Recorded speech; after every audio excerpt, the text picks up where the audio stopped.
Do your parents drive you crazy? Does the very idea of seeing the people who raised you fill you with a sense of fear or cause you to feel a clenching sensation, ready for the next verbal or physical assault? My name is Wendy Keller, and today we're going to talk about how to deal with your abusive, neglectful, dangerous, cruel, imbalanced, unhealthy, unsupportive, damaged, substance-abusing parents. If your parents are causing you extraordinary difficulty as an adult, then you have an extraordinary responsibility to take care of yourself. We're going to talk about how to do that today. The first thing I'd like to point out is there are two types of children. There are the children who've been told that you must forgive and forget.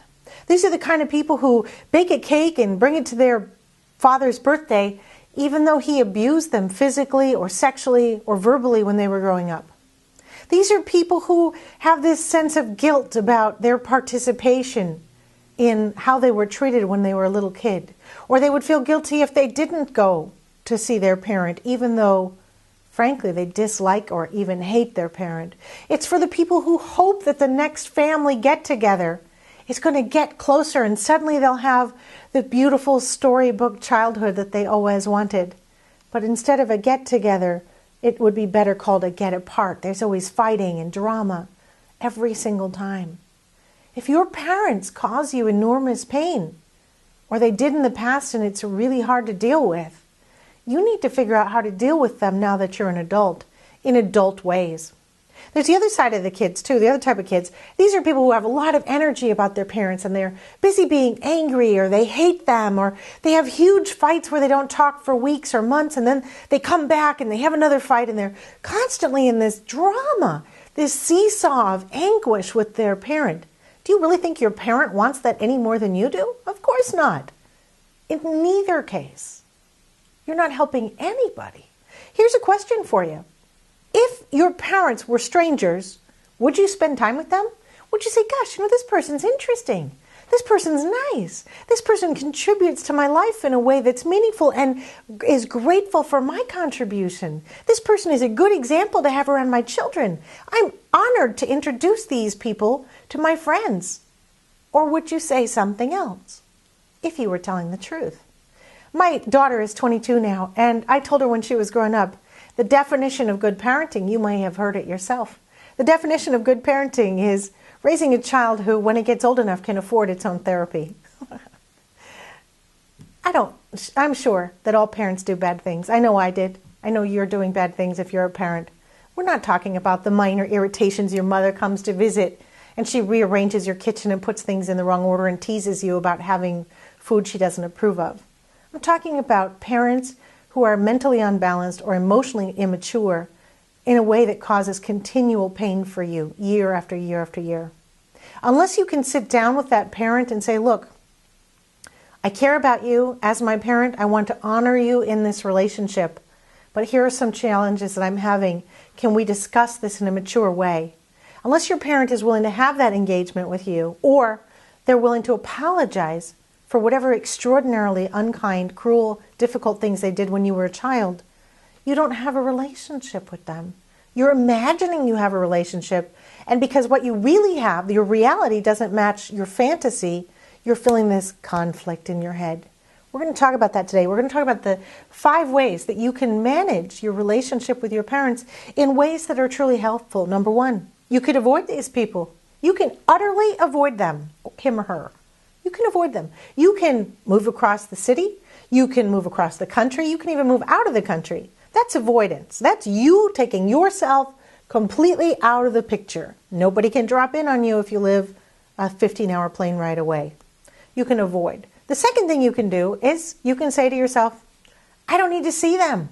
Maybe once a year for a few hours you can fly into town if that's what you want to do. But you don't have to do what you don't want to do. The next thing is you can choose not to visit at all or not to call at all.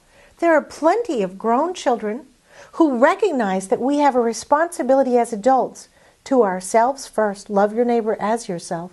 We have a responsibility to take care of ourselves mentally and emotionally and to give our love to our own children and our own relationships. This isn't selfish. This is the pattern of life.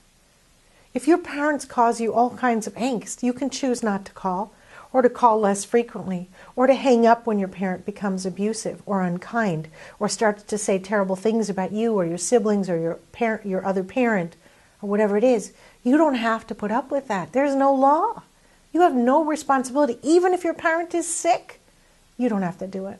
The fourth point is this: you can confront your parents in a loving way. If you think your parents are young enough, age is a consideration. If you think they're healthy enough, mentally and physically, you could sit down with them and in a grown-up, mature way, you could say to them, I'd like to talk about the abuse that happened when I was living at home because it hurts me and I'd like to work through it. And if your parent says, there wasn't any abuse here, what are you talking about? You're the problem. You don't have a communication. You could try again maybe a month or two later. But if you still get that kind of pushback, this isn't a mature adult that you can have a conversation with. And if you try to say, look, I don't like it that we end up fighting, and I love you, and I want to respect you, and I want to have a relationship with you, and for you to have a relationship with my children or my spouse or whatever it is. But here are some things we need to do. You need to not talk trash about my siblings or about your ex-husband, my father. If your parent can't agree to those rules in a way that shows maturity, you don't have a relationship. You're clinging to something that doesn't exist, to a wisp. And when you cling to something that doesn't exist, you're setting yourself up for pain and failure. You don't have to do that. The fifth thing comes off of the idea of honor your father and mother. There's a scripture in the Bible, in the Christian Bible, that says, honor your father and mother, for length of days and long life and peace shall be added unto thee. That's a nice scripture. There are similar things in the Quran. There are similar things in the Torah. And it's important to honor your parents. But how much honoring are you doing if every time you're around them, you get all upset and they get all upset? Who's being helped here? Would it not be more honoring for you to have the maturity to step out of the relationship and to say, we're going to pause this for now until the behaviors change or until the dynamic changes, and then for you to go get help, for you to watch videos like this, for you to read books, for you to take programs, and find a way, if you want, to deal with them or to let them go. I believe that you have a privilege in yourself.